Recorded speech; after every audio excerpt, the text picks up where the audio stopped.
Decline of the English Murder. It is Sunday afternoon, preferably before the war. The wife is already asleep in the armchair, and the children have been sent out for a nice long walk. You put your feet up on the sofa, settle your spectacles on your nose, and open the news of the world. Roast beef and Yorkshire, or roast pork and applesauce, followed up by suet pudding and driven home, as it were, by a cup of mahogany brown tea, have put you in just the right mood. Your pipe is drawing sweetly, the sofa cushions are soft underneath you, the fire is well alight, the air is warm and stagnant. In these blissful circumstances, what is it that you want to read about? Naturally, about a murder. But what kind of murder? If one examines the murders which have given the greatest amount of pleasure to the British public, the murders whose story is known in its general outline to almost everyone, and which has been made into novels and rehashed over and over again by the Sunday papers, one finds a fairly strong family resemblance running through the greater number of them. Our great period in murder, our Elizabethan period, so to speak, seems to have been between roughly 1850 and 1925, and the murderers whose reputation has stood the test of time are the following: Dr. Palmer of Rugeley, Jack the Ripper, Neil Cream, Mrs. Maybrick, Dr. Crippen, Seddon, Joseph Smith, Armstrong, and Bywaters and Thompson. In addition, in 1919 or thereabouts, there was another very celebrated case which fits into the general pattern, but which I had better not mention by name, because the accused man was acquitted. Of the above-mentioned 9 cases, at least 4 have had successful novels based on them, 1 has been made into a popular melodrama, and the amount of literature surrounding them, in the form of newspaper write-ups, criminological treatises, and reminiscences by lawyers and police officers, would make a considerable library. It is difficult to believe that any recent English crime will be remembered so long and so intimately, and not only because the violence of external events has made murder seem unimportant, but because the prevalent type of crime seems to be changing. The principal cause célèbre of the war years was the so-called Cleft murder, which has now been written up in a popular booklet. The verbatim account of the trial was published sometime last year by Messrs. Jarolds, with an introduction by Mr. Beckhofer Roberts. Before returning to this pitiful and sordid case, which is only interesting from a sociological and perhaps a legal point of view, let me try to define what it is that the readers of Sunday papers mean when they say fretfully that you never seem to get a good murder nowadays. In considering the 9 murders I named above, one can start by excluding the Jack the Ripper case, which is in a class by itself. Of the other 8, 6 were poisoning cases, and 8 of the 10 criminals belonged to the middle class.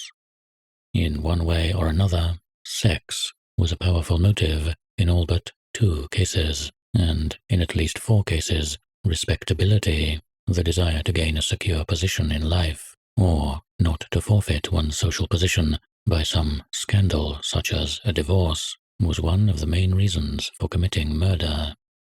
In more than half the cases, the object was to get hold of a certain known sum of money, such as a legacy or an insurance policy, but the amount involved was nearly always small. In most of the cases, the crime only came to light slowly, as the result of careful investigations which started off with the suspicions of neighbors or relatives. And in nearly every case, there was some dramatic coincidence in which the finger of Providence could be clearly seen, or one of those episodes that no novelist would dare to make up, such as Crippen's flight across the Atlantic with his mistress dressed as a boy, or Joseph Smith playing "Nearer, My God, to thee, on the harmonium, while one of his wives was drowning in the next room. The background of all these crimes, except Neo-Cream's, was essentially domestic. Of 12 victims, 7 were either wife or husband of the murderer.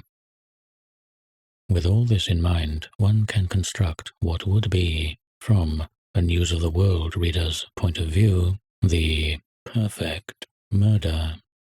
The murderer should be a little man of the professional class, a dentist or a solicitor, say, living an intensely respectable life somewhere in the suburbs, and preferably in a semi-detached house, which will allow the neighbors to hear suspicious sounds through the wall. He should be either chairman of the local Conservative Party branch, or a leading nonconformist and strong temperance advocate. He should go astray through cherishing a guilty passion for his secretary or the wife of a rival professional man, and should only bring himself to the point of murder after long and terrible wrestles with his conscience. Having decided on murder, he should plan it all with the utmost cunning, and only slip up over some tiny, unforeseeable detail. The means chosen should, of course, be poison. In the last analysis, he should commit murder because this seems to him less disgraceful and less damaging to his career than being detected in adultery. With this kind of background, a crime can have dramatic and even tragic qualities which make it memorable and excite pity for both victim and murderer. Most of the crimes mentioned above have a touch of this atmosphere, and in 3 cases, including the one I referred to but did not name, the story approximates to the one I have outlined. Now compare the cleft chin murder. There is no depth of feeling in it. It was almost chance that the 2 people concerned committed that particular murder, and it was only by good luck that they did not commit several others. The background was not domesticity, but the anonymous life of the dance halls and the false values of the American film. The 2 culprits were an 18-year-old ex-waitress named Elizabeth Jones and an American Army deserter posing as an officer named Carl Hulton. They were only together for 6 days, and it seems doubtful whether, until they were arrested, they even learned one another's true names. They met casually in a tea shop, and that night went out for a ride in a stolen army truck. Jones described herself as a strip-tease artist, which was not strictly true. She had given 1 unsuccessful performance in this line, and declared that she wanted to do something dangerous, like being a gun moll. Hulton described himself as a big-time Chicago gangster, which was also untrue. They met a girl bicycling along the road, and to show how tough he was, Hulton ran over her with his truck, after which the pair robbed her of the few shillings that were on her. On another occasion, they knocked out a girl to whom they had offered a lift, took her coat and handbag, and threw her into a river. Finally, in the most wanton way, they murdered a taxi driver who happened to have £8 in his pocket. Soon afterwards, they parted. Hulton was caught because he had foolishly kept the dead man's car, and Jones made spontaneous confessions to the police. In court, each prisoner incriminated the other. In between crimes, both of them seemed to have behaved with the utmost callousness. They spent the dead taxi driver's £8 at the dog races.